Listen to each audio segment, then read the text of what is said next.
আপনি আল্লাহকে খুশি করার উদ্দেশ্যে কুরবানি দেন, আপনি নিজে আগে মুত্তাকিন হন, আপনার চরিত্রটাকে আগে ভালো করেন।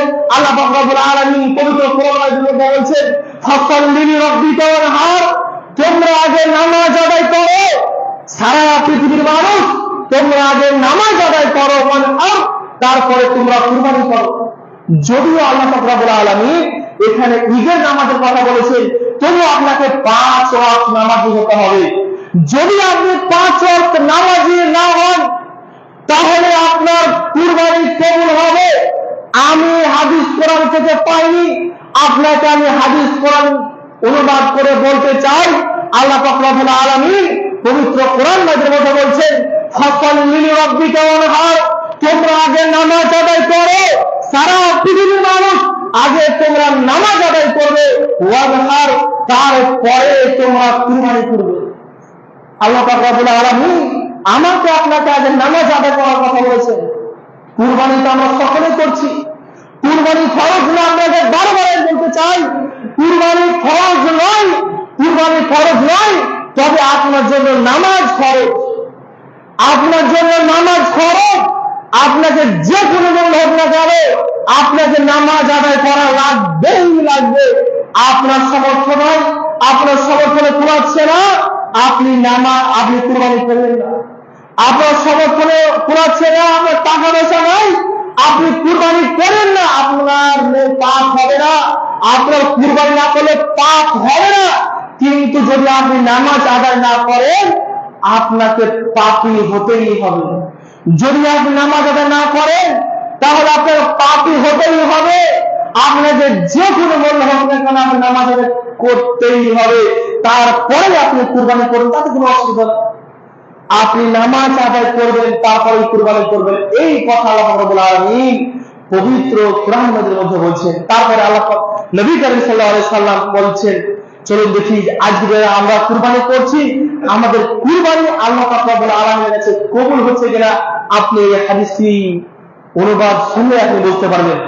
এরপর নবী করিম সাল্লাল্লাহু আলাইহি সাল্লাম বলছেন, ওয়া আন আবি হুরায়রা রাদিয়াল্লাহু তাআলা আনহু قال, আবু হুরায়রা রাদিয়াল্লাহু তাআলা আনহু তিনি বলেন, নবী করিম সাল্লাল্লাহু আলাইহি ওয়াসাল্লাম বলছেন, ইন্না আউওয়ালা মান হাসাবনা ইয়াউমাল কিয়ামাহ, বিচারের মাঠে আল্লাহ পাক রব্বুল আলামিন যেদিন আমার আপনার হিসাব নেবেন, যেদিন আমার আপনার বিচার নেবেন, যেদিন আমার আপনার হিসাব হবে, সেদিন আল্লাহ পাক রব্বুল আলামিন আমাকে আপনাকে সারা পৃথিবীর মানুষকে যে প্রশ্নটা সর্বপ্রথম করবে, সেটি হচ্ছে as-সালাত, নামাজ।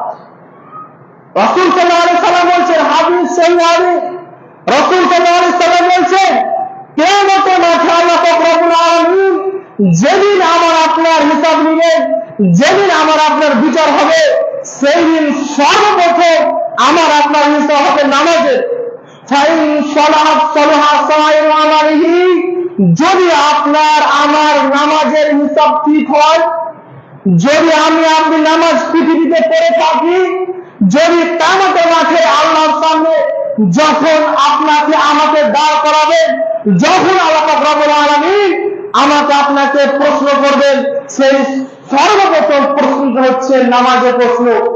সেই নামাজের প্রশ্ন যদি আমার আপনার সঠিক হয়ে যায়, তাহলে রাসূল সাল্লাল্লাহু আলাইহি ওয়াসাল্লাম বলেছেন, ফাইন সালাত সালাত সাইমা আলাইহি, আপনার সব আমল, আপনি পৃথিবীতে যত আমল করেছেন, আপনি পৃথিবীতে কুরবানি করেছেন, আপনি পৃথিবীতে সৎ আমল করেছেন, আপনি পৃথিবীতে দান করেছেন, যত আমল করেছেন আপনি পৃথিবীতে, সব আমল আপনার সঠিক হবে, সব আমল আপনার কবুল হবে। তারপরে রাসূল সাল্লাল্লাহু আলাইহি ওয়াসাল্লাম বলছেন, ওয়াই ফাসাদাত ফান্দাসাই ওয়া আলাইহি, আর যদি আপনার নামাজের হিসাবটা বরবাদ হয়ে যায়, যদি আপনার নামাজের হিসাব আল্লাহ পাক রব্বুল আলামিন কেটে দেয়, যদি আপনি নামাজের হিসাব থেকে আপনি পাস না করতে পারেন, তাহলে রাসূল সাল্লাল্লাহু আলাইহি ওয়াসাল্লাম বলছেন, ফাইন ফাসাদাত ফান্দাসাই ওয়া আলাইহি, তাহলে আপনার সব আমল বরবাদ হয়ে যাবে। আপনি পৃথিবীতে যত আমল করেছেন, সব আমল আপনার বরবাদ হয়ে যাবে।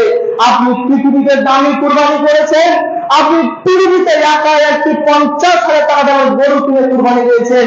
অত্র হাদিস থেকে এটাই প্রমাণিত হয়, অত্র হাদিস থেকে এটাই বোঝা যায় যে আল্লাহ পাক রব্বুল আলামিন যদি আমার আপনার নামাজের হিসাব ঠিক না হয় তাহলে সব আমার আপনার বরবাদ হয়ে বাতিল হয়ে যাবে। তাহলে যারা আজকে আমরা নামাজ পড়ি না কুরবানি করছি, যে সমস্ত ব্যক্তি আমরা নামাজ পড়ি না কুরবানি করি, সেই সমস্ত ব্যক্তিকে আমি বলতে চাই, আপনি আল্লাহকে খুশি করার উদ্দেশ্যে কুরবানি করেন না। আপনি আল্লাহকে খুশি করার উদ্দেশ্যে কুরবানি করেন না। আপনার দিলে একটি কাজ করে, আরে আমি তো কুরবানি দিয়ে টাকা খরচা করে মাংস পেয়ে গেছে, মাংস খাওয়া হবে। আপনি শুধুমাত্র মাংস খাওয়ার জন্য আপনি কুরবানি দেন, আপনি শুধুমাত্র মাংস খাওয়ার জন্য আপনি কুরবানি দেন, আপনার কুরবানি অর্থ হাদিস এবং কোরআন থেকে বোঝা যাচ্ছে যে আপনি নামাজ আদায় না করলে আপনার কুরবানি হবে না। নামাজ